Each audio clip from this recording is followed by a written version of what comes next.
Hey guys, hope everybody's had a good MEA break. Weather was pretty nice, I would say. I just got in from playing in the leaf piles with my kids. Um, yeah, so I hope everybody was able to get out and do something that they liked, something they loved with someone they love. Um, so the tests are all ready to go. I want to thank you guys for your diligency in creating those test questions. You guys did a really nice job on that. I hope that you didn't find that task too easy because I've always found it difficult when I've been creating the test for this class. It's kind of challenging, but you guys did a really nice job with it. The way that you guys were able to word those questions was really helpful to me. I created the test. I did not use any of my own test questions. Every single question that you are going to run across is from one of your classmates. I hope everybody was able to email each other their list of questions. Some of you guys included me on that email list, some of you didn't. But again, every question that's on that test is from one of your classmates. I put a 2-hour time limit on that. That means that you guys should have over a minute per question with an hour left over. Some of the questions won't take you a minute to fill out. Trust your guts when you're taking a test. That was always one of my things where the questions that I would get wrong always seemed to be ones that I changed my answer. So, be confident with what you're doing. The test shouldn't be that challenging, really.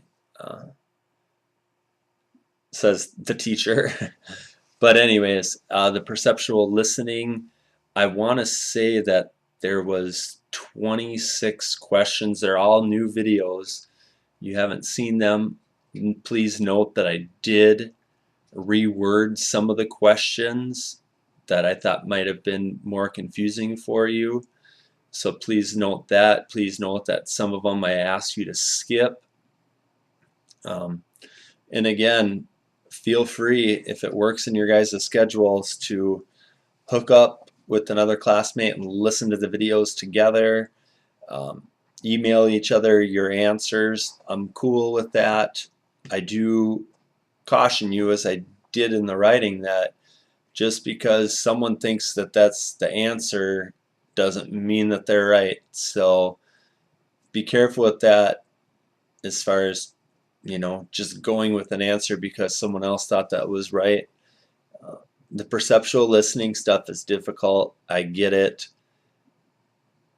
You're getting to a point now where you've had a lot of practice. If you've been listening to the samples, um, it's a really good skill to have. I know in some of the feedback that I got, some people don't think that they're going to be working in with an adult population. That's fine, but nonetheless, after this class, I really hope that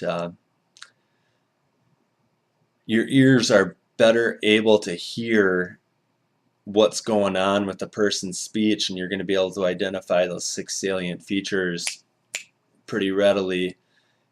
Because if you are working with a children or with a child population and you get little Johnny who's 4 years old and he's hell on wheels, and you don't get a lot of language or speech out of him, you need to be able to make sense of what he said in a short period of time. And what I mean by that is, so if you get this little hyperactive monster, they're not really monsters, but that's what we can think, it's fine. And you're trying to get a speech or language sample and you're taping it, but if your ear is better trained to hear what's going on, then you can ask him more lead questions to try to facilitate responses that you want to hear him say. But if your ears aren't trained well enough and you have to go back to the video to try to transcribe it, well, you missed a lot of opportunity to try to facilitate more responses with targets that you're looking for. So enough on the test. Good luck on it. Don't stress too much. I have all the confidence in the world that you guys are going to do a good job on both of the test items.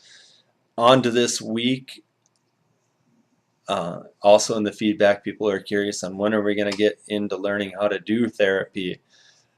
I really think that this chapter that you guys are going to do this week might be the most important chapter maybe in your whole SLPA class.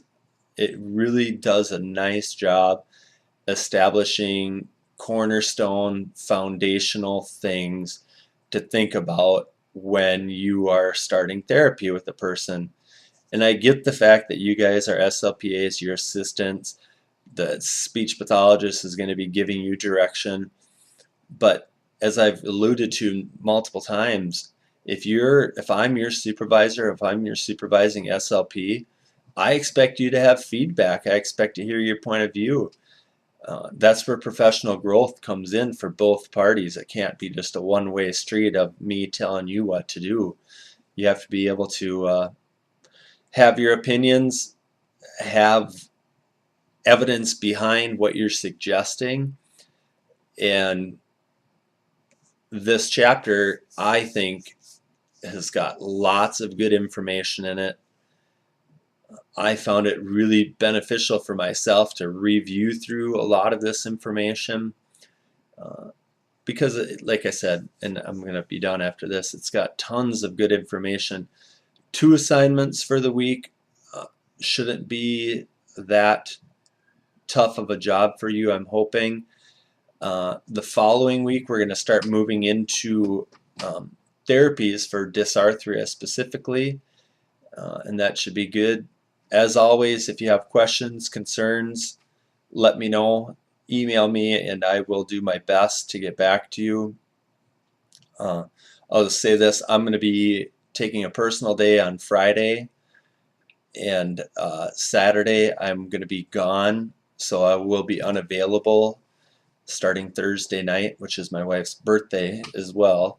So if you have questions that pop up, try to get them to me before Thursday night, because I'm going to be up but in the Grand Rapids area on a fishing mancation with some of my buddies. So yeah, and thank you for your kind words on your reflection on class. It means a lot to me. I've soaked tons of hours into this class, and it's encouraging to hear the positive feedback that you guys were giving me. So thank you for that. Have a great week, and good luck with everything.